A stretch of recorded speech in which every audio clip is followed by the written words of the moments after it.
Assalamualaikum warahmatullahi wabarakatuh. Dengan kerendahan hati, saya ingin berbagi kisah nyata sebagai korban kejahatan mertua yang menjalankan bisnis uang panai.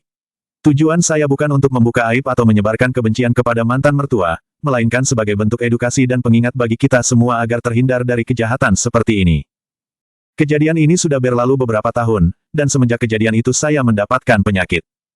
Dan alhamdulillah saya sangat bersyukur kepada Allah Subhanahu wa Ta'ala karena masih diberi kesempatan hidup setelah berjuang melawan suatu penyakit yang sulit disembuhkan melalui medis. Dan kini saya kembali mengingat setelah melihat rekaman percakapan maupun foto-foto yang masih tersimpan di HP saya. Bagaimana dulu saya begitu terobsesi ingin menikahi seorang wanita yang bukan pacar saya yang hanya rekan kerja di sebuah perusahaan di Makassar. Semua berawal ketika orang tua wanita tersebut sering menghubungi saya melalui media sosial, yang menunjukkan perhatian besar, lalu mengundang saya ke rumah mereka di Kabupaten Bulukumba. Saat saya berkunjung ke rumah mereka, orang tuanya menyambut saya dengan sangat ramah. Saya dijamu dengan berbagai macam makanan dan minuman, membuat saya merasa dihormati sebagai tamu.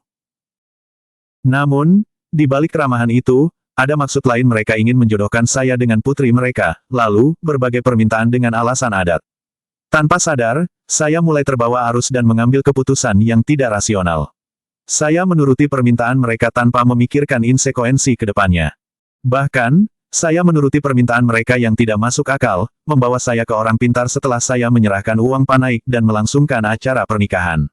Alasan sangat mulia, yaitu agar hubungan saya dengan putri mereka semakin harmonis.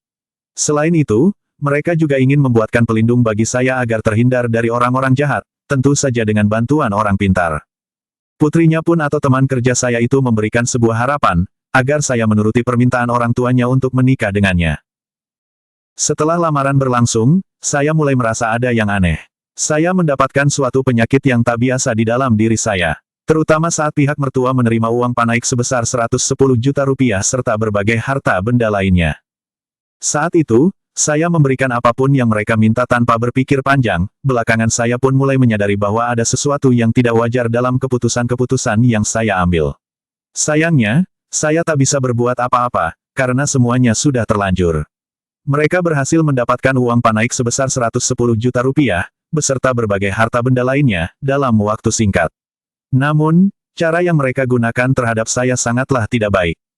Saat mereka sudah mendapatkan segalanya, mereka pun tak sabar ingin membawa saya ke orang pintar.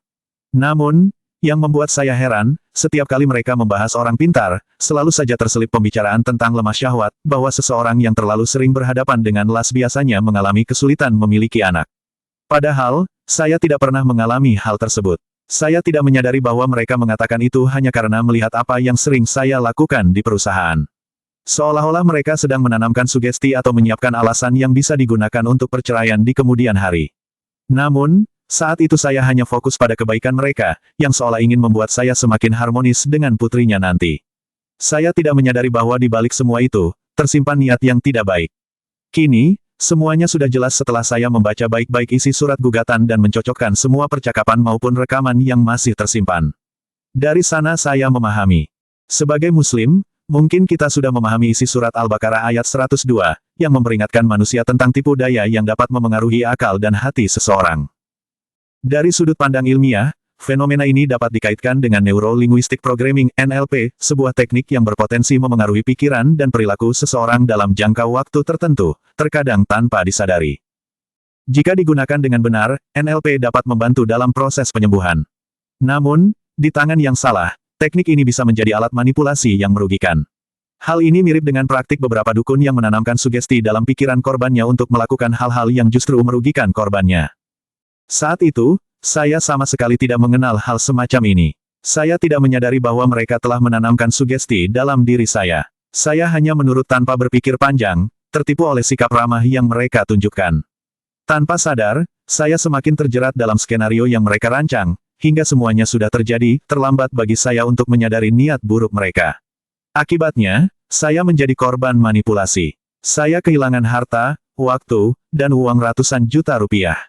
Namun, yang lebih menyakitkan, saya tidak bisa menuntut mereka melalui jalur hukum. Secara kasat mata, semua yang terjadi tampak seperti keputusan saya sendiri. Padahal, ada faktor yang membuat saya bertindak di luar kendali sesuatu.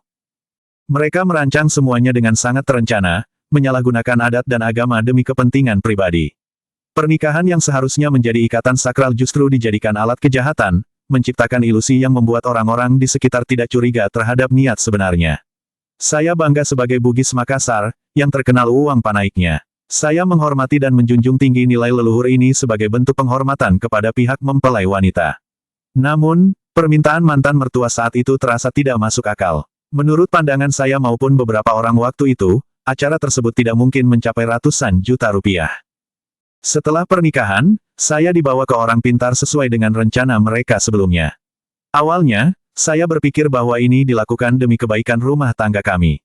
Namun, yang terjadi justru sebaliknya, alih-alih merasakan keharmonisan, saya justru merasa jijik terhadap istri saya. Padahal sebelumnya, saya begitu ingin menikah dengannya. Saat itu, saya belum memahami apa yang sedang terjadi. Dan hal yang paling aneh, ketika saya dan istri berada di Makassar, mertua saya selalu ikut campur dalam urusan rumah tangga kami. Saya tidak tahu apa tujuannya, hampir setiap saat, dia selalu ingin tahu kabar bagaimana kedekatan saya dan istri, bahkan minta difotokan ketika kami diranjang. Sikapnya terasa tidak wajar, seolah ada sesuatu di balik permintaan itu. Bahkan, seolah ada kepuasan tersendiri bagi dia, setiap kali saya dan istri berselisih. Alih-alih menengahi atau menasihati, mereka justru seperti menikmati ketegangan yang terjadi di antara kami. Bahkan dibuat candaan dalam masalah kami. Perlahan, beberapa orang di kampungnya mulai menyadari ada sesuatu yang tidak beres dalam rumah tangga saya. Terlebih lagi, permintaan mertua saat itu terasa tidak masuk akal untuk sebuah acara pernikahan putrinya.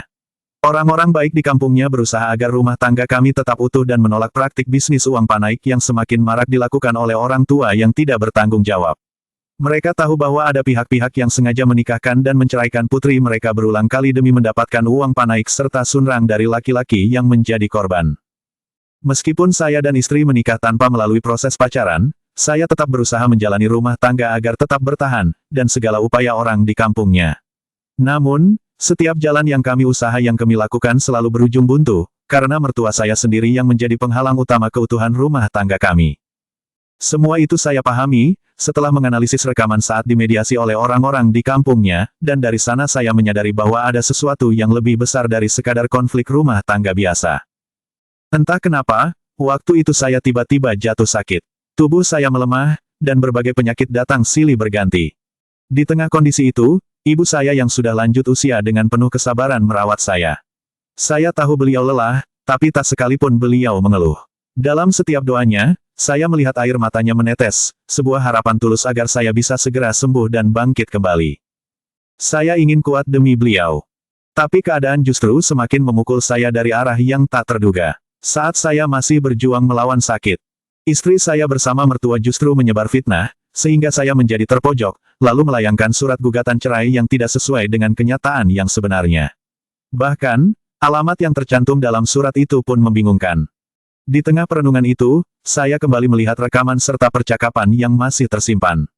Saat memutar ulang momen-momen itu, akhirnya saya menyadari bahwa mantan mertua dan putrinya telah merancang semuanya sejak awal. Mereka tidak hanya memanfaatkan saya, melihat saya sebagai target empuk karena karir yang cemerlang, gaji tinggi di perusahaan, serta kemurahan hati bos saya yang sering membantu. Kini semuanya jelas. Saya tidak hanya kehilangan harta dan waktu, tetapi juga kepercayaan terhadap orang yang pernah baik dengan saya, maupun keluarga saya akibat keputusan saya yang tidak rasional untuk memilih pasangan. Dia pun mencoba menghilangkan setiap bukti yang bisa mengungkap kejahatannya terhadap saya, berharap agar semuanya terlupakan begitu saja. Dia langsung menghapus aplikasi yang selama ini dia gunakan untuk menghubungi saya. Namun, tampaknya dia tidak sepenuhnya memahami cara kerja aplikasi tersebut. Inilah kesempatan bagi saya untuk mengambil tangkapan layar, screenshot, dan mulai menganalisis setiap langkah mereka. Yang tidak dia sadari adalah bahwa meskipun percakapan dihapus, pesan-pesan itu masih tersimpan di perangkat lawan bicaranya, termasuk saya. Dari sinilah saya mulai mengumpulkan bukti dan perlahan-lahan mengurai jejak perbuatannya. Semoga kita selalu mendekatkan diri kepada Tuhan Yang Maha Kuasa, agar dijauhkan dari kejadian seperti ini. Sudah banyak yang menjadi korban, termasuk saya. Bahkan, ada kasus di mana suami orang pun menjadi korban. Ini bukan sekadar kejadian langka, tetapi sebuah pola yang terus berulang. Kita harus selalu berhati-hati dalam berteman, terutama dengan orang-orang yang baru dikenal. Sosok seperti mereka seringkali tampak religius, ramah, dan mudah akrab dengan siapa saja. Namun, di balik sikap manis itu, mereka sebenarnya sedang mengamati target dan mencari celah untuk menjalankan aksinya, menggunakan topeng kebaikan demi keuntungan pribadi nanti. Saya sadar, bahwa cerita ini mungkin terdengar sulit dipercaya bagi sebagian orang. Oleh karena itu, saya mencantumkan beberapa bukti berupa percakapan dan dokumentasi yang relevan. Tujuan saya bukan untuk menjelekkan siapapun, melainkan untuk memastikan bahwa pengalaman ini benar-benar terjadi dan bukan sekadar asumsi atau hoaks.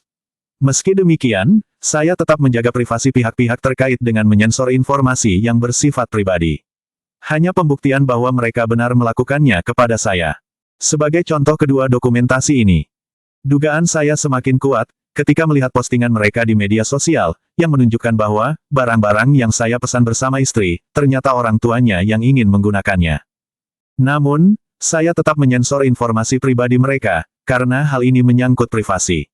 Dokumentasi ini hanya sebagai bukti bahwa sejak awal, niat mereka bukanlah membangun rumah tangga yang sakinah, melainkan sekadar mengejar gaya hidup dengan memanfaatkan saya sebagai korban.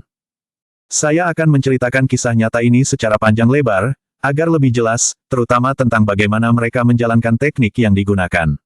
Semoga kisah ini bisa menjadi pengingat dan edukasi bagi kita semua, agar tidak terjebak dalam perangkap serupa. Awalnya, mereka mengalihkan perhatian saya dengan umpan putrinya. Perlahan, mereka mulai menguasai pikiran saya, lalu sedikit demi sedikit meminta uang panaik dan berbagai hal lainnya untuk pernikahan. Tanpa saya sadari, saya telah memberikan segalanya. Baru belakangan saya menyadari apa yang sebenarnya terjadi. Dari dokumentasi ini, terlihat bahwa waktu itu saya beberapa kali mencoba menghindar, namun mereka tetap menghalalkan segala cara agar saya menuruti permintaan mereka. Berikut kronologinya. Tahun 2019 adalah masa yang penuh harapan bagi saya. Saya bekerja di salah satu perusahaan es balok di Makassar dengan niat yang sederhana, ingin merenovasi rumah saya di Sopeng yang sudah hampir roboh. Saya ingin memberikan tempat tinggal yang lebih layak kepada ibu saya. Saat itu, saya bekerja di perusahaan dan saya diberikan kepercayaan oleh bos untuk mengawasi salah satu bagian di perusahaan itu. Sekaligus merangkap sebagai teknisi. Dengan tanggung jawab yang besar, saya pun mendapatkan gaji sebesar 7 juta rupiah setiap bulan, jumlah yang bagi saya sudah cukup untuk mewujudkan impian memperbaiki rumah. Lebih dari itu, ada perasaan tenang karena ibu saya dipanggil bos saya bekerja di tempat yang sama, meskipun beliau hanya tukang bersih-bersih di area gudang. Disinilah awal pertemuan saya dengan wanita tersebut yang berinisial AD, yang berasal dari Bulukumba dan sangat baik kepada ibu saya. AD adalah anak pertama dari 3 bersaudara, dan saya anak bungsu dari 3 bersaudara. Namun dia selalu bercerita kepada orang tuanya tentang gaji saya di perusahaan maupun kebaikan bos perusahaan kepada saya.